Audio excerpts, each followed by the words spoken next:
Have you ever noticed how the moment someone calls themselves an artist, half the room gets suspicious?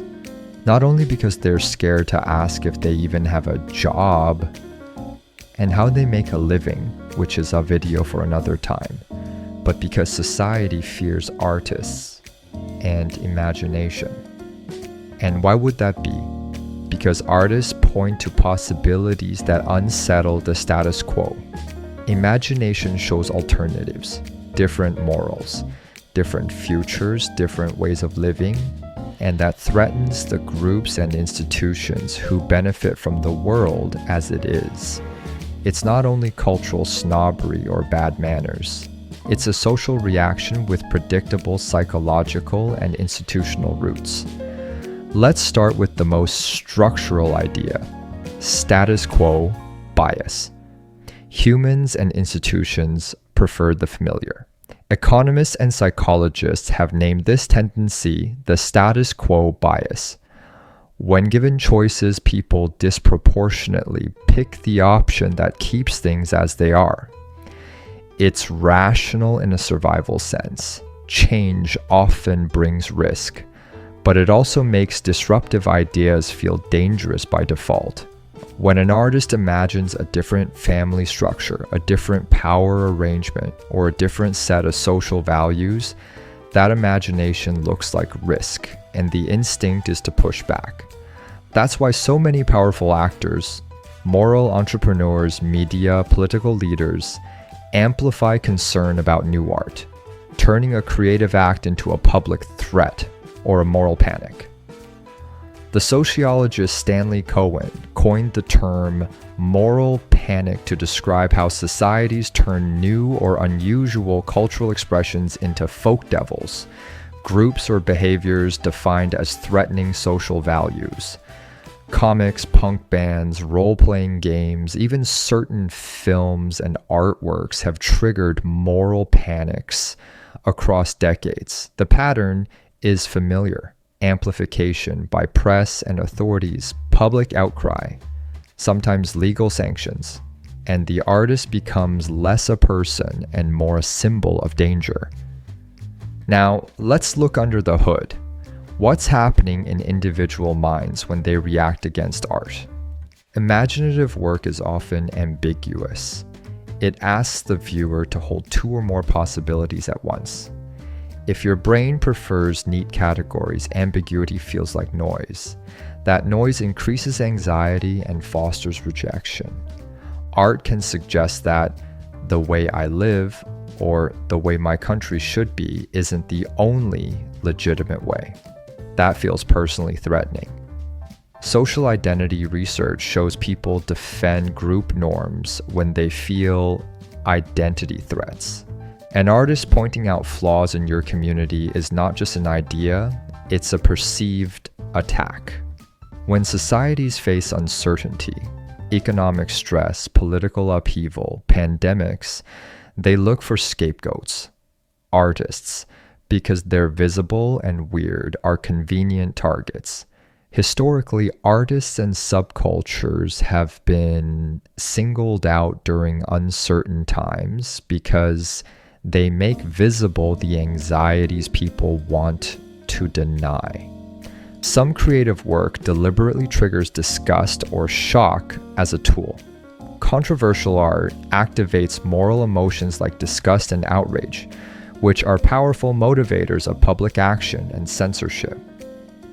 Okay, neuroscience. Imagination isn't mystical, it's brain activity. Modern brain research shows a distinct default mode network, a set of brain regions that light up when the mind is wandering, daydreaming, or constructing alternative scenarios. The default network is a creativity engine. It helps us simulate futures, tell stories, and create metaphors. When artists share those simulations publicly, society experiences the emotional and social consequences of alternative worlds, and that can be destabilizing. Put simply, imagination is powerful because it recruits brain systems specialized for planning and meaning making. That power can feel like an engine for social change. And engines frighten the people who run the factory. Research also suggests a bittersweet connection between certain mental states and creative output. Some studies find links between mood dysregulation and creativity, not to romanticize suffering, but to show why artists are often emotionally raw and socially unpredictable. That unpredictability makes audiences uneasy. That's another reason for fear. Creative people can act and speak in ways that don't fit social scripts, and societies prefer scripts. Let's look at some historical examples. In the United States, comic books were scapegoated for juvenile delinquency. Psychologist Frederick Wertham's claims fueled congressional hearings and the Comics Code, which effectively censored content for decades. That's a classic moral panic. A new art form, public fear, regulatory response. Stanley Cohen's original study of mods and rockers showed how youth culture was represented as a societal threat, not just a problem of a few kids. Media amplification turned local fights into national crises. A modern, high-profile example. Pussy Riot's performances in Russia explicitly challenged the political and religious order. The state responded with arrest and prison sentences, treating a punk performance as a political threat that shows how art that targets power structures can become the target of the state. Contemporary artists who have suffered censorship or arrest because their work criticizes political power. Ai Weiwei has faced detentions and travel restrictions. Gao Zhen was arrested under laws about denigrating national heroes. Both are reminders that artists are often policed when they make regimes uncomfortable. Every one of these examples shows the same mechanism. Art points at a problem.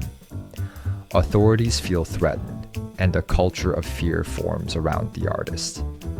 Now, think institutionally. Schools, corporations, religious organizations, and governments depend on predictability. Imagination undermines predictability because it makes thinking beyond accepted options easy. If imagination becomes contagious, if people start asking, what if? Institutions risk losing control over narratives, resources, and hierarchies, so they often react preemptively by delegitimizing the artist or criminalizing certain expressions. There's an economic angle too. Imaginative art can change markets, reputations, and consumer behavior. Consider how a provocative film, novel, or ad can shift public opinion and buying habits corporations. Therefore, sometimes either co-opt creative energy, advertising, design thinking, or suppress it internally, strict brand guidance, censorship. Political regimes have even more at stake. Art that changes beliefs can undermine authority, mobilize dissent, and change elections. Media play a central role. Sensationalist coverage magnifies the parts of art that look weird or dangerous and turns them into headlines. That amplification accelerates moral panic dynamics. This isn't new. Mass media have always been a multiplier of fear. When artists are labeled dangerous, certain actors benefit. Political leaders who want stability, industries that profit from conventional tastes, and even some cultural gatekeepers who maintain authority. Fear is not distributed evenly, it's a tool. But here's the counterpoint. Artists perform an essential social function. They warn societies about injustices, visualize alternatives, and help communities rehearse futures mentally before they happen. The very things that provoke fear are the things that enable social progress. Without imagination, we'd be stuck repeating the same mistakes. Fear of artists is often a useful signal. If your art makes people afraid, it probably means you're touching something urgent. That doesn't mean fear is the goal, but it is feedback. Artists and allies who want change should learn to read fear as data. who's threatened, why, and how to respond.